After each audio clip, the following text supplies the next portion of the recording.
Ընկերներ, ողջույն, սահմանը անցնում ենք Ազատ քաղաքացի կազմակերպության ղեկավար Հովսեփ Խուրշուդյանի հետ։ Ողջույն, պարոն Խուրշուդյան։ Ողջույն Ժիրայր։ Հովսեփ, այս վերջին շաբաթը բավականին բուռն էր իրադարձություններով, Գյումրի քաղաքապետի ձերբակալություն, դրան հաջորդած իրադարձություններ, ելի ձերբակալություններ, կալանավորումներ եւ այլն, այնուհետև նաեւ եկեղեցու վերնախավի եւ իշխանության միջև, այսպես ասենք, հակասությունները սկսեցին ավելի նոր թափ ստանալ, կարգալույծ անել հոգեվորականի, այնուհետև հայտարարել, որ պատարակ է լինելու Կիրակի օրը այդ հոգեվորականի մատուցման վարչապետն է գնալու եւ այլն։ Հա, հետո վարչապետի արդեն խորհրդանում հայտնի ելույթը, որտեղ ասում էր, որ մեկը, չգիտեմ, ԿԳԲ գործակալ է, մեկը բոսյակ է, մեկը ինչ-որ սեռաքաղ, թե սեռական մոլագար ու նման բաներ, հա։ Սկսենք նրանից, թե մասնավորապես Գյումրու քաղաքապետի ձերբակալությունը ինչու է հարուցել ընդդիմության, այսպես ասենք, կրքերը այն տրամաբանությամբ, որ սա քաղաքական հետապնդում է։ Ինչու եմ այդպես ասում, որ առանց այն էլ ոչ մեծ հեղինակություն ունեցող խորհրդանական ընդդիմությունը եւ նրանց հարող արտախորհրդանական ուժերը այդպիսի քայլերով, այսինքն ակնհայտ, հա, ապացույցներ կան, դեռևս վճիռ չկա, բայց կան ապացույցներ, սատարում են ըստ հակակոռուպցիոն կոմիտեի կոռուպցիոների։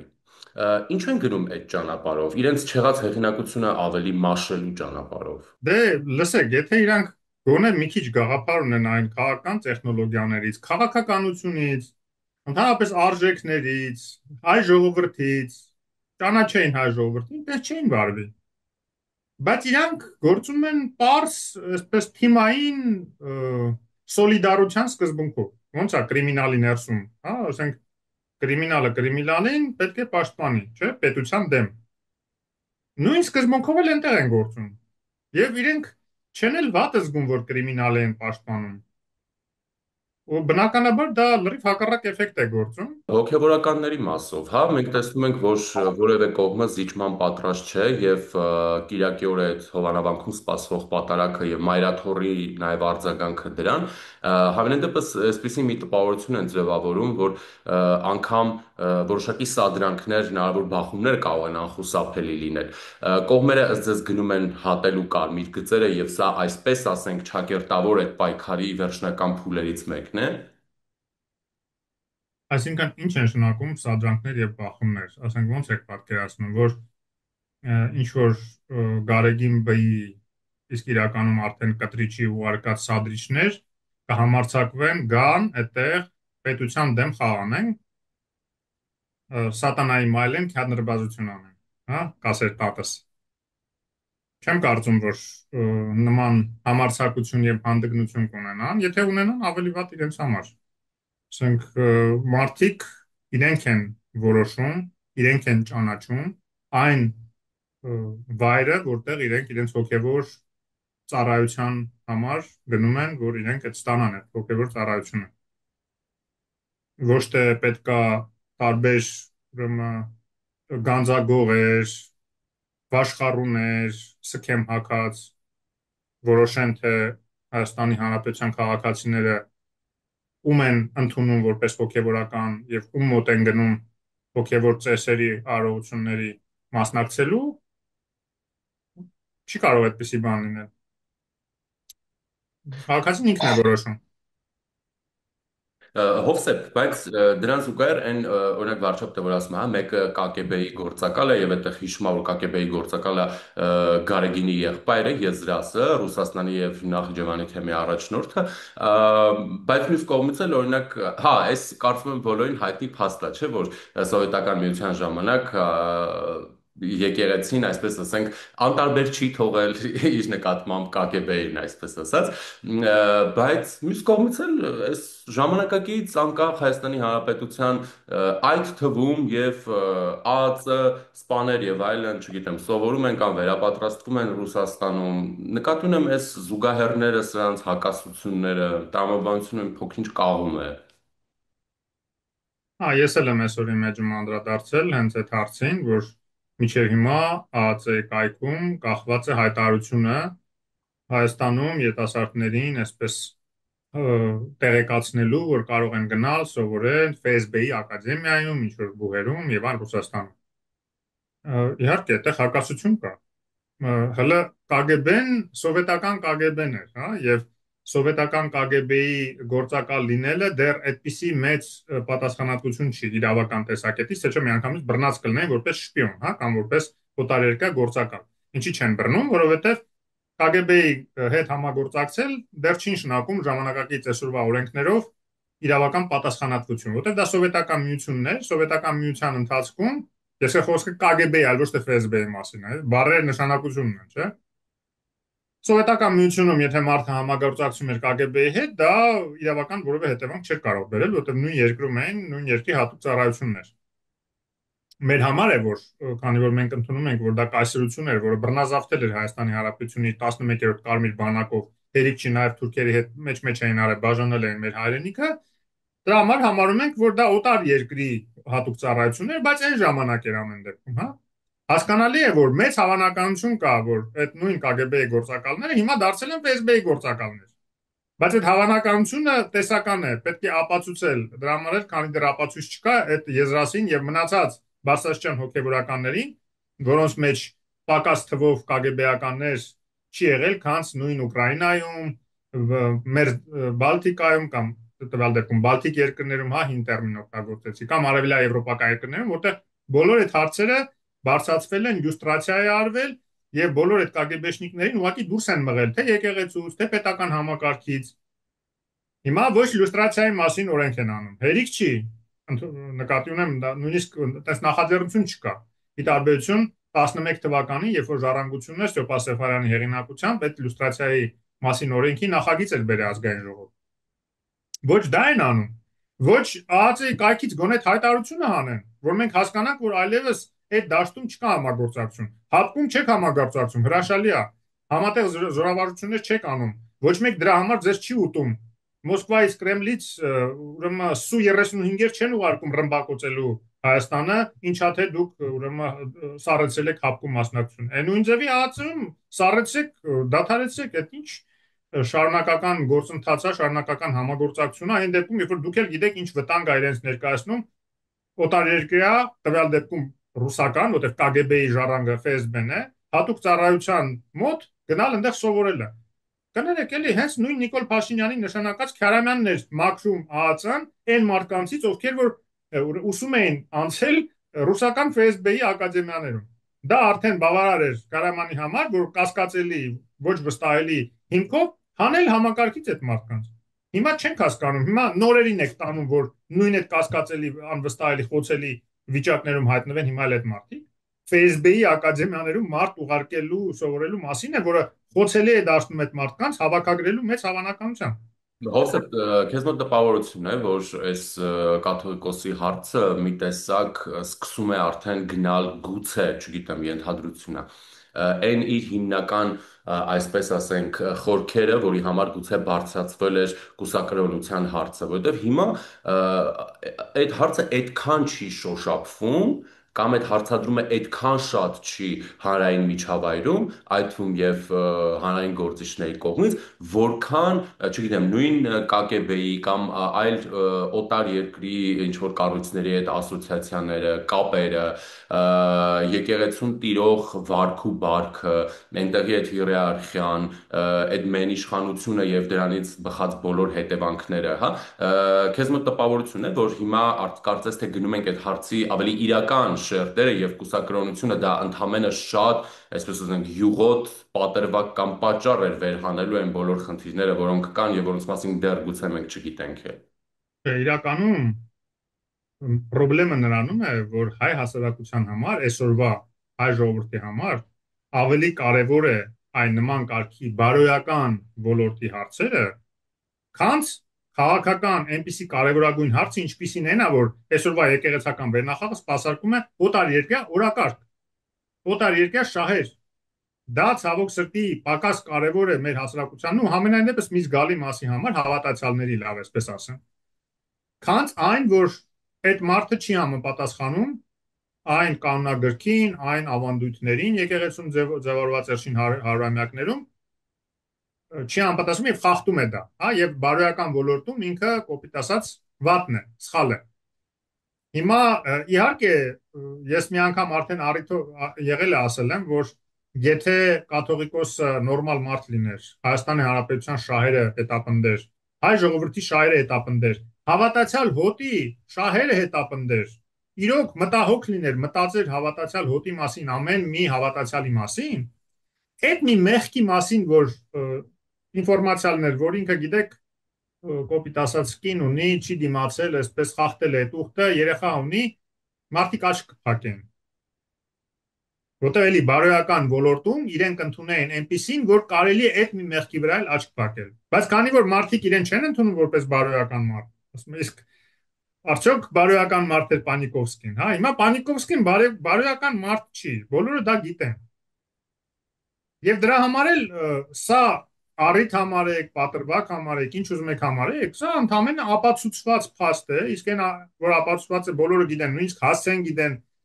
այդ իր դուստրի, նույնիսկ գիտեն ինչ բիզնեսով է զբաղվում, ինչ որտեղ ինչ խանութ ունի եւ այլն։ Եվ եկեղեցին չի էլ հերքում միջև հիմա, որտեղ չի կարող հերքի։ Դա այն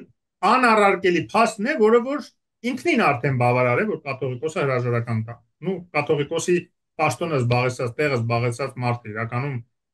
հնարավոր չի այդ մարդուն կաթողիկոս համարել այլևս, բայց իհարկե շատ ավելի կարևոր է իրականում այն, որ ինքը օտարերկրյա շահեր է սպասարկում եւ հայլուն վերլուծություններ կա հերթականությամբ իր մասնակցությունը Հայաստանի Հանրապետության ինքնիշխանության եւ պետականության դեմ պայքարին, որը հատկապես ծավալվեց հեղափոխության ներողություն 44-օրյա պատերազմից հետո։ Եվ այդ վերլուծություններից մեկի հեղինակը Ստեփան Սաֆարյան նորից շատ եմ իրեն հիշատակում, որտեղ այսպես մեր այդ ինքնիշխանության վերլուծական մտքի լավագույն ներկայացուցիչներից է եւ միշտ կարդում հետեւում եմ իրեն եւ շատ հստակ sense կարմիր թելի պես գնում է ոնց Ռուսաստանից ինչ հրահանգ իջեցնելու դեպքում այստեղի քաղաքական տարբեր դերակատարներին նույն այդ գծի մեջ է եղել նաեւ այս մարդը կտրիչը եւ վերջո գիտեք չափ ու սահման կա այն անօրինություններին, որ ինքը անում է եկեղեցում եւ դրա մասին արդեն բարձրաձայնումներ են։ Այն որ այնտեղ ինչ որ սեռական մոլագարներ կան,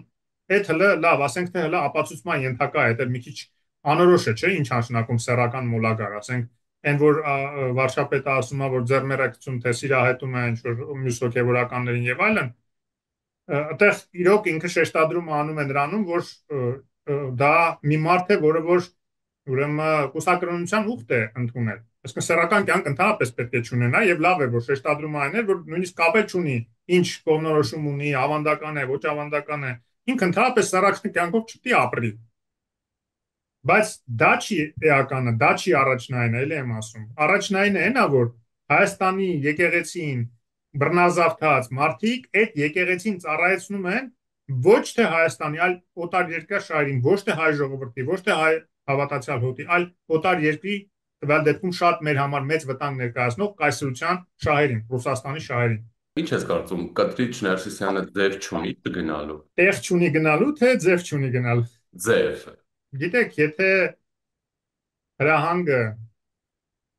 շատ խիստ է եւ ինքն էլ առաջնորդվում է հրահանգներով, շատ բարդ է իր համար գնալը։ Ես դա միայն իրեն չի վերաբերում։ Դա միայն իրեն չի վերաբերում։ Ռոբերտ Քոչարյանն էլ չէր ուզում քաղաքական դաշտ մտներ։ Հիշում եք այդ հեռախոսազրույցը, որ գաղտնալսումը, որ Պուտինից կամ Պուտինի ներկայացուցիչ ասում է մի ձև արեք, ես դուրս գամ քաղաքական դաշտից, հա։ Բայց հիմա գնաց Կիրիենկոյի մոտ, երևի չկարողացավ համոզել, որ մի բան արեք դուրս գամ, ասել են չէ, դու ոլեմես պետք ես գնա շարունակի քո ծառայությունները Ռուսաստանին եւ ամենատարօրինակը այն է, որ այդ հանդիպումից հետո Կիրիենկոյի հետ հանդիպումից հետո գալիս է հայտարարում է, որ ինքը մտնելու է քաղաքականություն, ընդ որում ինքը առաջի դեմքով, հենց ինքը իր դեմքով մտնելու է։ Այստեղ ինչ որ մարդիկ են գտնվում, իրենց լուրջ մարդու տեղ դրած, ասում են. «Օ, գնաց ընդեղից մերժում ստացավ, քանի որ այնտեղից ասել են, որ մենք Նիկոլ Փաշինյանին ենք պաշտպանելու, դու հույս չունենաս, որ քեզ կպաշտպան»։ Կիրիենկոն ասել է իրեն հույս չունենաս, ու ինքը եկավ ստե հայտարարեց, որ պետք է մասնակցի։ Ասենք լավ, ասենք շառանելու մակարդակն էլ էլի, ասենք այդ կարգի շառանես ու ուրախ քեզ քաղաքական գործիչ համարես։ Անհարմար է մեզ այդ մարդկանց փոխարեն զգում ինձ իրականում։ Ինչևէ, Աստված իրանց հետ են, որ ասում է, Բայց ամենայն դեպս նաև վերաբերում է նույնը, օրինակ նույն Սամվել Կարապետյանին, որին հաստատ պետք չէր այս բոլորան, այս ինքը իր համար բիզնես անում է, շատ է լավ հաջողակ բիզնեսմեն էր, եւ հանկարծ ինչ որ մի պահից, ուրեմն 20 տարի Հայաստանը կեղեքեցին այդ հետ, ու ինքը լավ գիտեր թե ոնց են կեղեքում Հայաստանը։ Մենք լավ գիտենք թե ինքը ինչպես է վարվել պարոն Սաշիկի հետ, երբ որ Սաշիկը գնացել էր իրենից փայր ուզելու տարբեր ստեղի իր սեփականություններից։ Եվ հետո ուրեմն մարմնական վնասվածքներով տեղափոխվել էր հիվանդանոց պարոն Սաշիկը։ Մենք դա գիտենք, ու ինքն է մենք գիտենք, որ ինքը իմացել է այստեղ ինչա կատարվում, բայց ինքը մի ծպտում չի անել։ Մի բան չի, հա ինքը այդ Սաշիկի հարցն է լուծել եւ վերջ, հայ ժողովրդի օրը բան չէր, արժեք չուներ այդ Սաշիկից փրկելու հայ ժողովրդին։ Չէ, որտեղ ինքը քաղաքական մարդ չէր, ինքը իր բիզնեսի տերն էր։ Պատերազմի ժամանակ մարդը երկու կողմերին կոչ է անում բան խաղաղության եւ պատերազմական գործողությունների դադար։ Պատկերացնեք Հայաստանին եւ Ադրբեջանին կոչ է անում դադարեցնել ռազմական գործողությունները։ Եվ հանգարց ինքը որոշում է, որ պետք է գա փրկի Հայաստանը, փրկի ավանդույթները, եկեղեցին, բոլորին պետքա փրկի մեկից, որը որ հեղափոխության ալիքով է եկել իշխանության, հենց այդ բոլոր կեղեքիչներից փրկելու ալիքի վրա է եկել իշխանության։ Դա իհարկե տարօրինակ է եւ չի տեղավորվում տրամաբանության մեջ։ Այդտեղ միակ տրամաբանությունն է, որ հանձնարարություն կա։ Եվ մենք գիտենք, որ եթե ինքը չաներ, կներեք իրեն էլ են կուլակաթափանելու, ոնց որ այսօր Պուտինը սկսել է արդեն կուլակաթափանել տարբեր միլիարդատերերի։ Եթե նույնիսկ ռուս միլիարդատերի է կուլակաթափանում, էլ ադրբեջանցիների մասին չեմ էլ ասում։ Այդ ինչի՞ պիտի հայ միլիարդատերի խնայեր։ Իհարկե չէր խնայելու։ Երևի պայմանը այն է եղել, որ կամ այս հանձնարարականը կկատարես, կամ էլ դու էլ հերթով կգնաս նրանց հետևից։ Չգիտեմ, իհարկե սա տեսական վերլուծություն է, բայց ինձ թվում է իրականությանը մոտ է, քանի որ ես ներկայացնում եմ փաստարկները այդ վերլուծության։ Հովսեփ, Ռուսաստանը հասկացել է, որ օրինակ տանգոն մենակ չեն ապարում։ Ռուսաստանի դեսպանը հարցազրույց է տվել եւ խոսում է, որ 60 հարաբերություններ են հիմա Հայաստանի եւ Ռուսաստանի միջև, ասում է, որ տանգոյի համար երկու հոգի է պետք եւ այլն։ Չգիտեմ, ենթադրում եմ, որ Հայաստանը այդ պարը Ռուսաստանի հետ ամբողջությամբ պատկերավոր ասած չի ապարում, հա։ Ռուսաստանի ակնկալիքը Հայաստանից ո՞րն է։ Ռուսաստանը տարբեր ուրեմն մակարդակների, հա, ակնկալիքներ ունի, տարբեր պլաններ ունի։ Մгм. Իր հիմնական պլանը, այն մաքսիմալիստական պլանը, որը ինքը չգիտես ինչի Պուտինը որոշել էր, որ կարողանալու է իրականացնել հեղափոխության ճանապարհով անցած եւ արթուն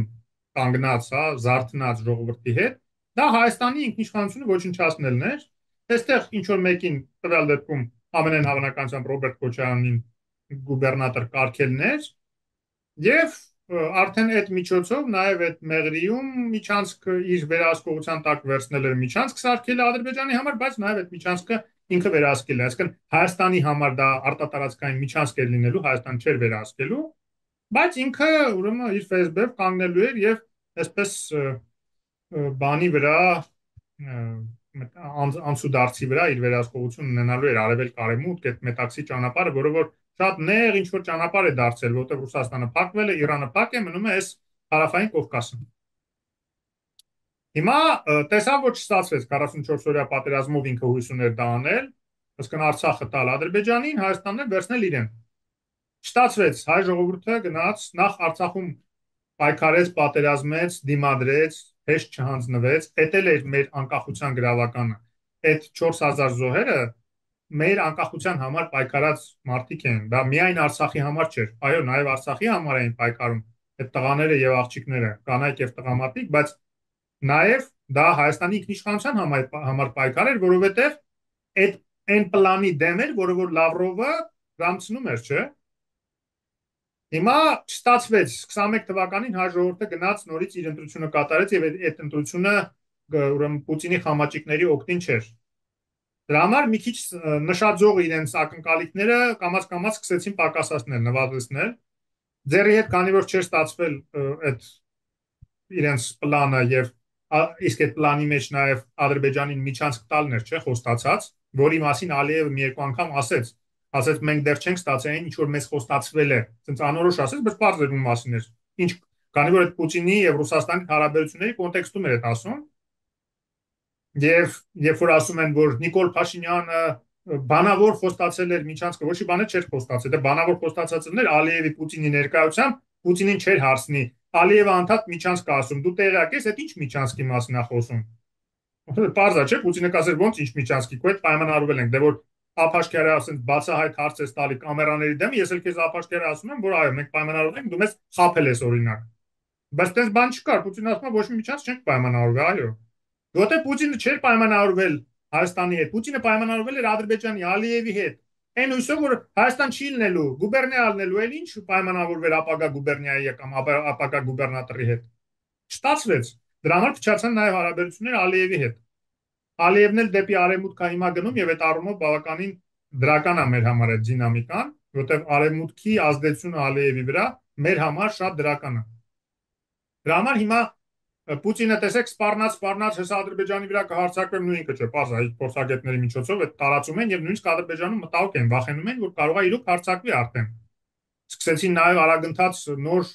զինատեսակներ գնել, արագընթաց Թուրքիայից հատկապես Սևծովում դրոններ, ծովային դրոններ էին առնում։ Դա էլ ոչ մեկ չի կարող ասի, որ Հայաստանի դեմ են, հա, այդ ծովային դրոնները Հայաստանի դեմ չեն կարող աշխատել։ Պարզ է, որ դա Ռուսաստանից պաշտպանվելու համար, այսինքն այդքան մտահոգ են իրան։ Բայց մեկը էլի Պուտինը զադնի դրեց են որ ասում, էլի կզեց բարիս բուն իմաստով, գնաց մի հատ էլ ներողություն խնդրեց Ալիևից եւ հիմա անընդհատ զանգում է, բա թե վերականգնենք մեր հարաբերությունները, լոգիստիկան, նավթի առևտուր եւ որտեղ նավթ էր չէ ծախում Ալիևի նավթի հետ խառնած ռուսական նավթը ծախում էին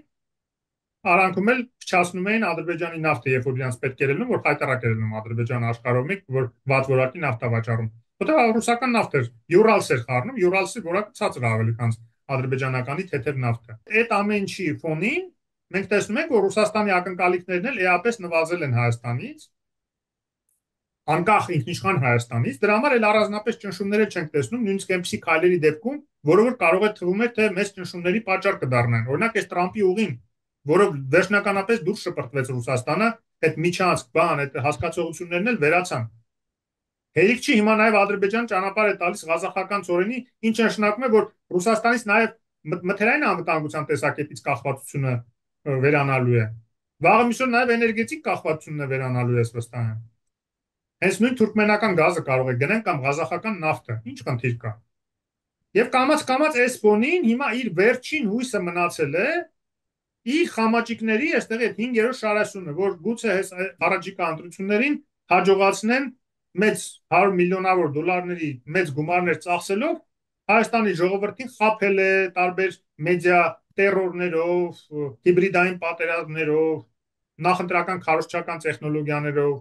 ինչ որ մի մասին գուցե կաշառելն է, եթե հաջողվի եւ այլն։ Ինչ մեթոդ ասես կիրառելու են, միայն թե հաջողացնեն